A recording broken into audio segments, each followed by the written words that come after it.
In this video, I want to talk about the Python built-in functions. A lot of things are already done for you in Python. A lot of functionality already exists. If you're new to Python, I think one of the challenges that you face is familiarizing yourself with exactly what you can do with Python without writing any new code, right? Like you don't have to reinvent the wheel if you want to read a file or write to a file, right? All those, that bit of functionality already exists in Python. So, and it exists in the form of built-in functions.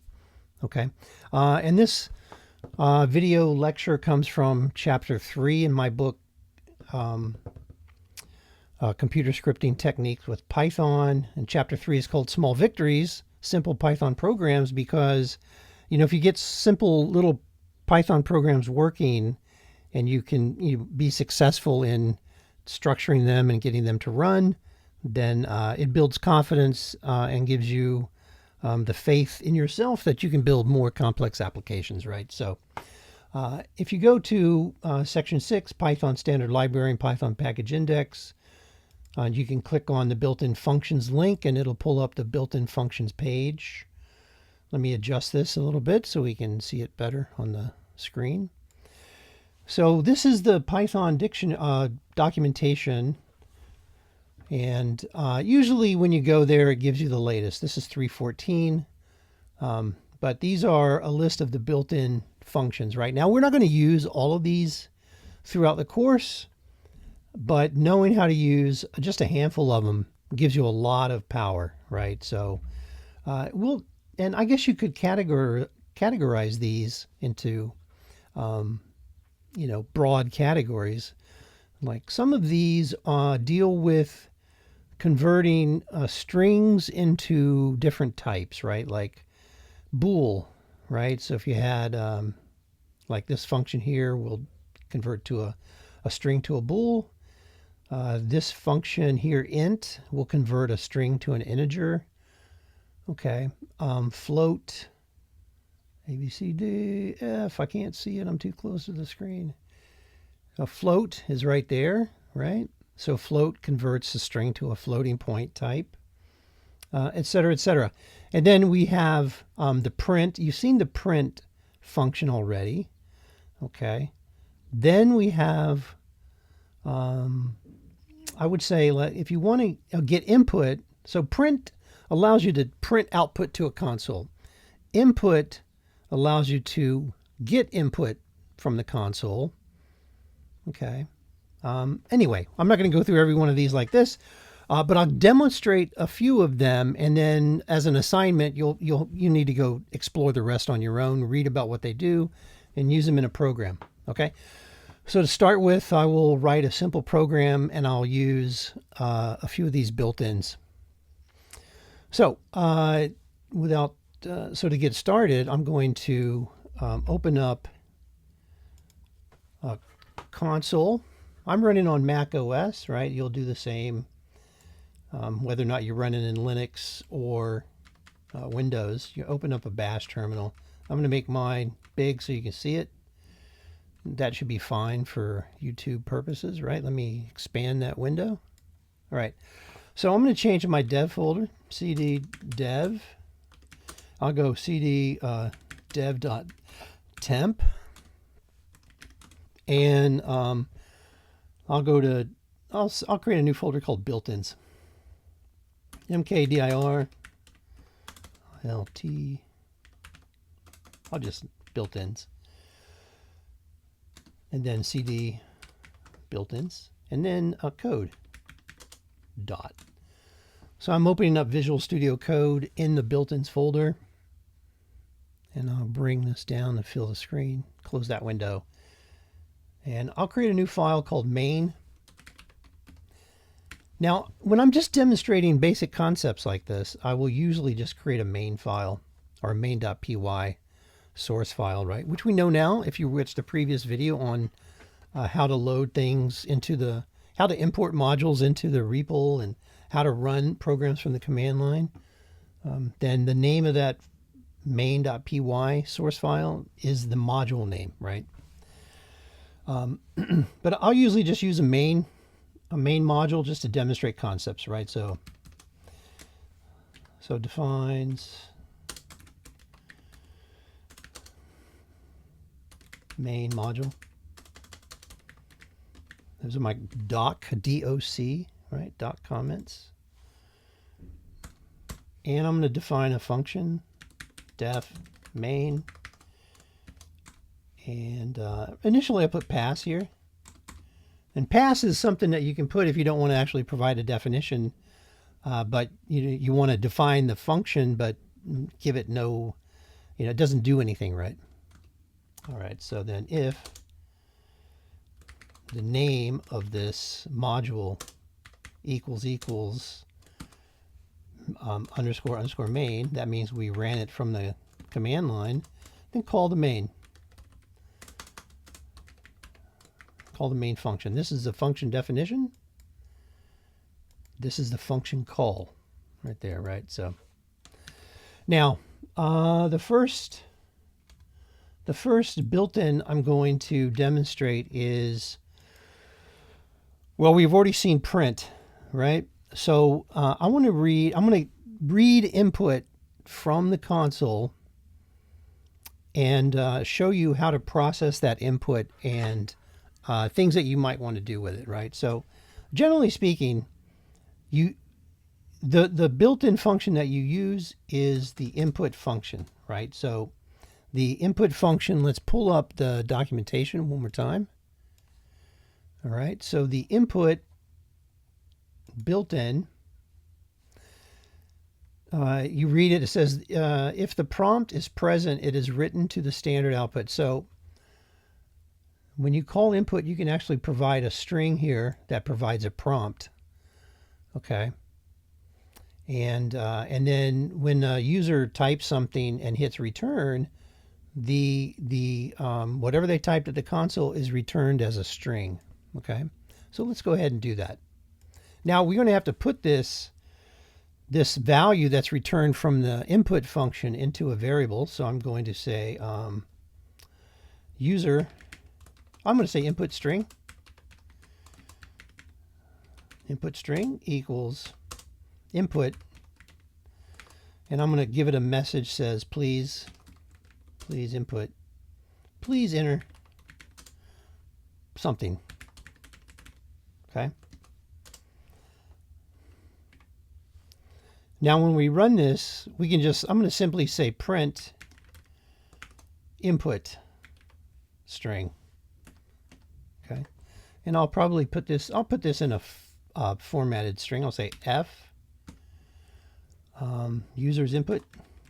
I'll say input string equals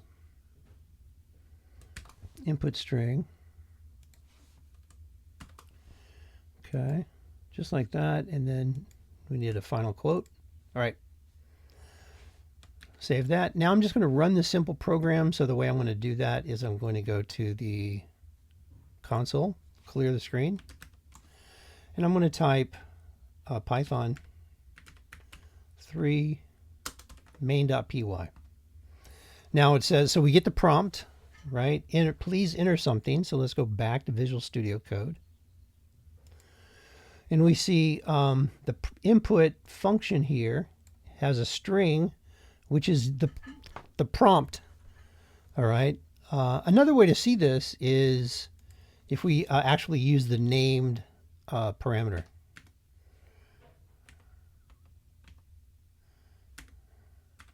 Like that, right? So it might be the no parameter name prompt. I guess maybe it's not defined in there as prompt. But okay, that's fine. We'll just leave it like this, right? So you provide a string that gives you that if that string is present, it's going to be output to the console. And then everything after that string will be considered the input and will be assigned as a result of running this function to this input string. All right. So back to the console. So I'm going to say hello world. Hit return. And so the input string equals hello world. All right. Now we notice we got the whole string, hello space world. So this is one string, including the space and the punctuation. All right.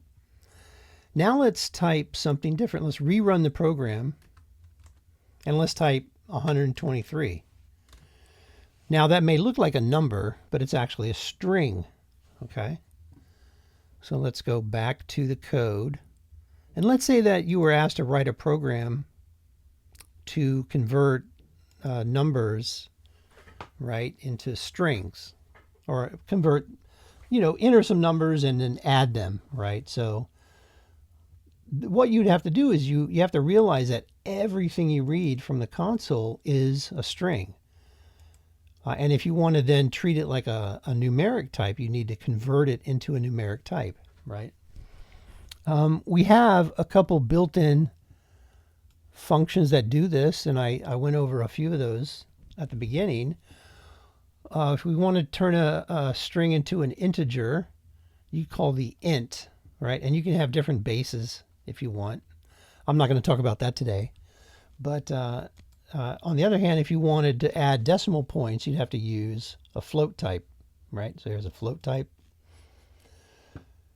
So let's do an int first, and then we'll do a float, okay? So I'll say enter the first number.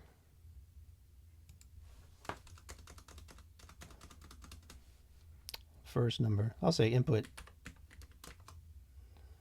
I'll say NO number 1.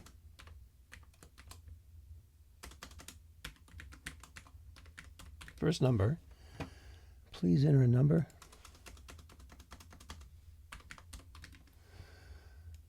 Okay, so first number.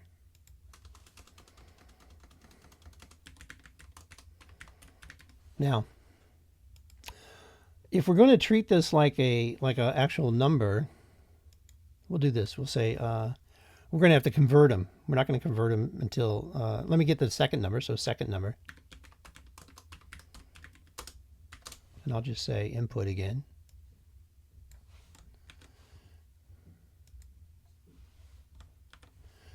Please enter a number,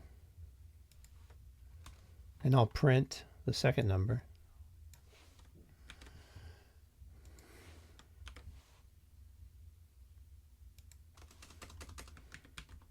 Okay. Now, I want to take the first number and the second number, and I want to convert them to integers, right? So whenever you're going to do some type of an operation that might fail, and these conversions might fail because the user may not enter a number, right? You're going to want to use a try.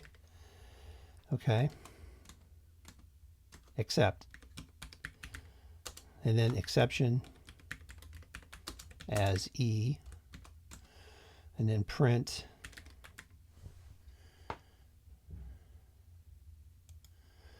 Okay. Now I'll put pass right here, because that's why we're getting an error. Okay. So print F problem converting numbers, strings, numbers, right? So try, except, exception as E. Now there's different types of exceptions. I'm not going to talk about that in this video, but this is your idiomatic. Whenever you want to do something that might throw in a runtime error, wrap it in a try, except clause, and then catch the exception. Your program won't crash in that case. And it gives you the opportunity to fix whatever's going wrong. All right. So now what we want to do is we can say first number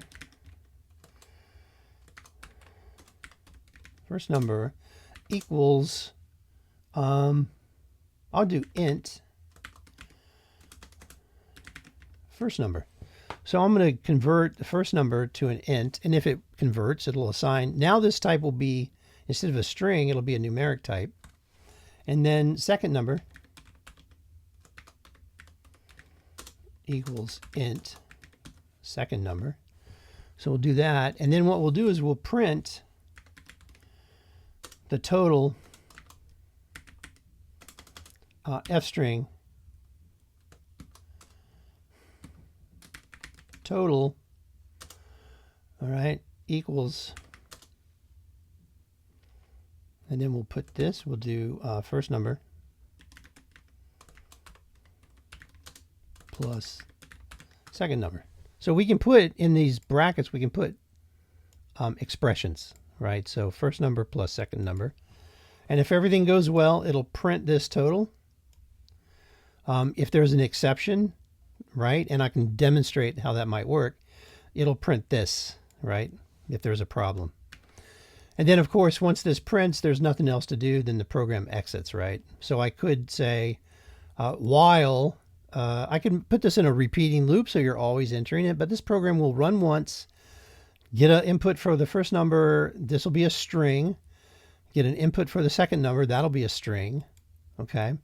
Now I could put the conversion right here, right? But I'm not going to do that. I'm going to put it down here in this try catch block. So try to convert whatever the user entered for the first number, try to convert the second number, and then perform the calculation, right? So let's make sure that's saved, and let's run that example. So clear the screen, Python main. So enter a number. I'm going to say 345. So enter the next number is negative 200, right? So that'll be a valid integer as well, positive or negative. And then the total is 145. Okay, so yep, everything works fine. Now let's run that again, and let's add something that's not an integer. Hi, that's a string, and it's obviously not an integer though, right? So please enter the second number. I'll say 34. And now we have thrown the error, problem converting strings to numbers. And that try catch, the except clause has kicked in. It caught the error because this line right here failed to execute because the first number was not a string that represented a valid integer, right? So anyway, we're using built-ins. This is a built-in, the input, right? The int is a built-in function, okay? Print is a built-in function. Now let's modify this and instead change them to floats. Float, float. Now we can still do this, but now we can enter a wider range of values, right? Save. We can always enter positive, negative integers, but now we can have decimal points, right? So let's go ahead and run this. Clear the screen. Okay. Enter a number. I'll say 123.45 and negative 20.00. So we should get 103.45, right? Hit return. 103.45. Okay. So that is, and I think also too, another valid way to enter floats is with the E notation. So let's do this just to try it. So please enter a number 10 E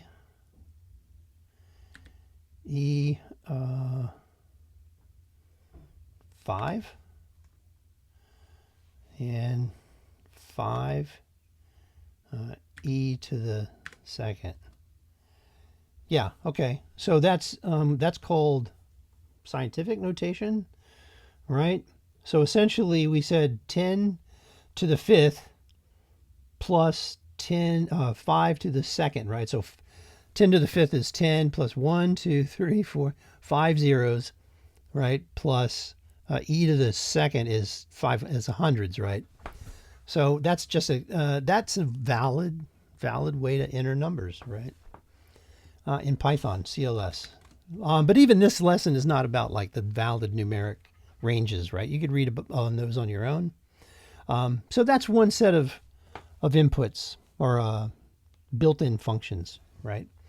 So again, in order to use built-in functions, you'd want to use built-in functions because built-in functions give you a bunch of ready-made, you know, functionality, right? Now, you won't use a lot of these. Absolute, you might use any. There are some of these are in special contexts like length, right? Length is used to figure out how many elements are in a sequence. Range is something that you might use. Let's take a look at the range, right? So let's go back to Visual Studio Code. Okay. Now, let's see if we wanted to run this loop 2 times, right? Let's see if we wanted to run this twice in a row. So we could say for I in range range 2, right?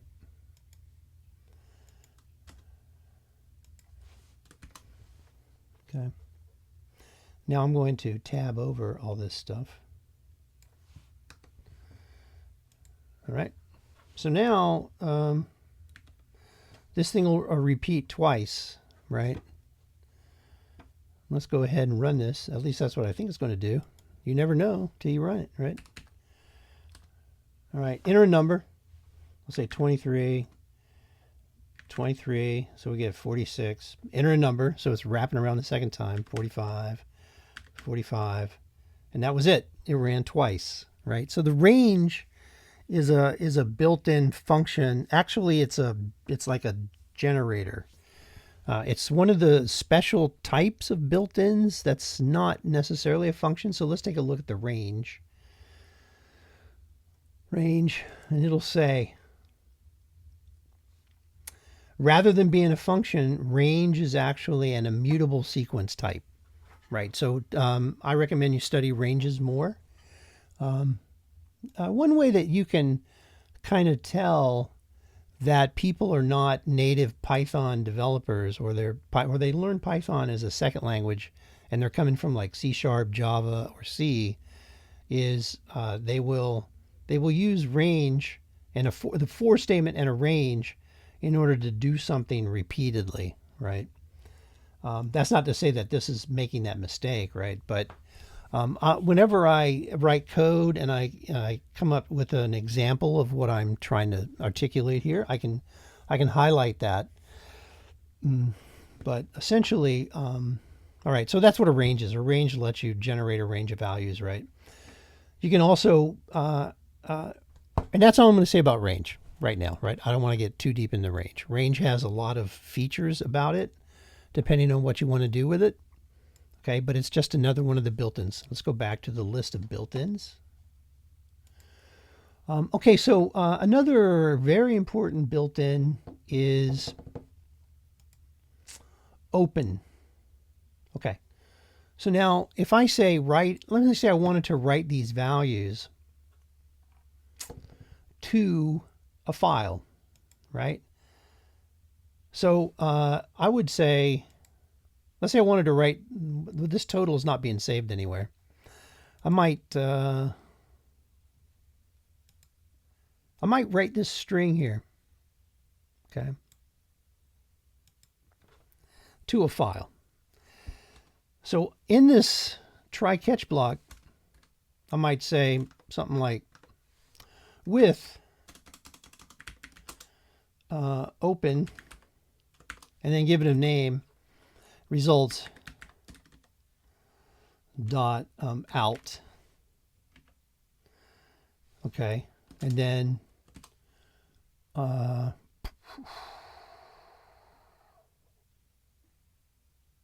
append. All right, so let's see if we do an append here. Actually, let's go to open. So what open will do, it will allow you to open a file for reading and writing.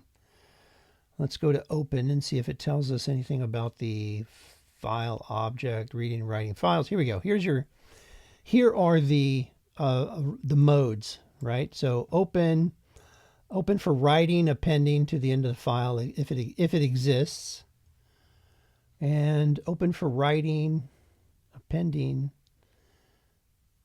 So I want to, oh, I think I got to go A plus. A plus. Let's see what happens. A plus. As F. And then I'm going to say F dot right. And I'm going to say, I'm just going to take this whole string right here. C. And put that right there. Right. And then I'm going to run this. And then see what happens. Okay. So again, CLS. Now it's going to run twice, right? So, enter a number. I'll say 20. 20. Okay, enter another number, 30. 30. Now let's do a dir, and we see we've got results.out. So cat, let's clear the screen. Results.out. And okay, so we've got total equals 40, total equals 60. But it's kind of jammed up there, right? So let me add a carriage return to that output. Okay, first off, I'm going to remove rm results.out, and I'm going to go back to Visual Studio Code, and I'm going to write this with a /n. All right, so now it's going to say results equals blot carriage return. So every one of these will be on a new line. Save. Run the program. 20, 20, 30, 30. CLS, cat results. That's more like it. So that's open. Okay, open allows you to open a file for reading or writing, and it just makes it very easy to do it. Right now, I'm using open with this keyword with, which is a context manager. All right, so when we talk more in detail about file I/O, which let's pull up the book. All right. And we go down to chapter 16. This is when we talk in detail about file input and output. All right.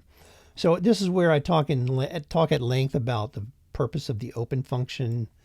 What's the context manager? List and describe the different file modes. All right. This is just a brief introduction to what the open does. It's a built-in. All right. It's one of the many built-ins that Python has. But that's what open does, right? And okay, so I think at this point now, let's do another built-in, and just to demonstrate like the purpose of this one. So I'm going to do one more. I'm going to declare a list. I'm going to say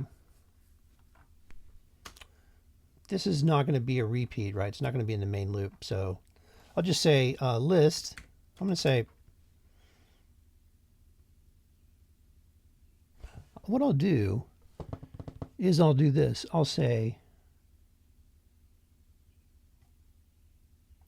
okay, so for every time through, right, I'm going to write the results to an output. I'm also going to add the results. I'm going to say, but to do this, I'm going to modify this program a little bit. I'm going to say total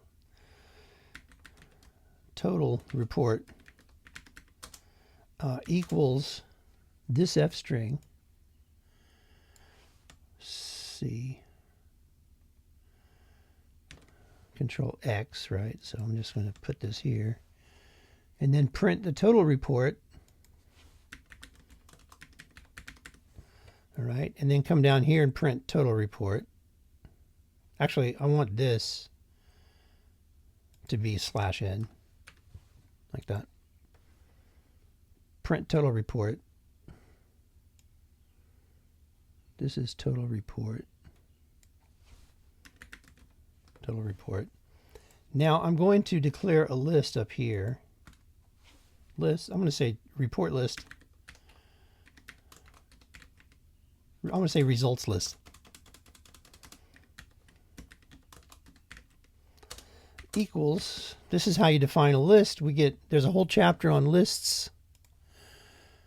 If we go back to the book, sequences. All right, so this is chapter 14, is a whole chapter on sequences. This is considered a list here. And the first thing I'm going to do is once I print it out to the file, I'll add a comment here. Print results report to file. And then add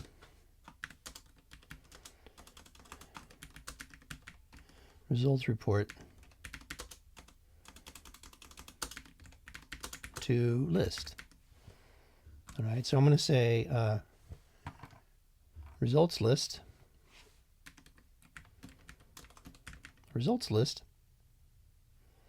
dot append, and then a total report. All right, and then I'm going to say print number of results. A result count. I'll say result count equals len. That's a built-in function, len, results list, right? So this has to be an F string, which is why it's looking at me funny. All right. So we have, so we're going to, every time we go through this loop, we're going to say append. We'll write that to the output, append it to the file, right? And then write the report or add it to the list, and then figure out, like, print out how many results are in the list, okay? And then instead of printing the file, we could read the file and print the file, or we could just print the results list. We could say for result in results list. Okay, print result, like that, right? Now, so this is a lot going on, right? But length is a built-in function that returns the number of elements in a sequence, okay? Or in some type of an object. All right, so let's run this now and see what we get. I'm just kind of winging this stuff as we go, which makes programming kind of fun. You learn a lot too. You think these little programs are helpful or not? They're helpful in, they may not have any practical functionality, but if you're just coding and you're learning how to code and learning how to use the built-in functions, these little programs are invaluable for your learning, right? Okay, so all right, so let's run this. Make sure you save your file, switch to your console, and then clear the screen, run the program. So please enter a number, 20, 20, 30, 30.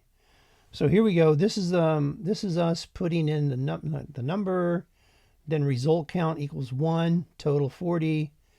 All right, so result count equals 2.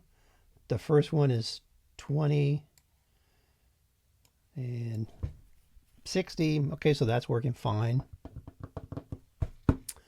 And that's it pretty much for built-ins, right? Like, there's a whole bunch of built-ins. I don't want to go through every one of them. That'll make you go to sleep. But anyway, that's how you use built-in functions. Okay. And I'll see you in the next video.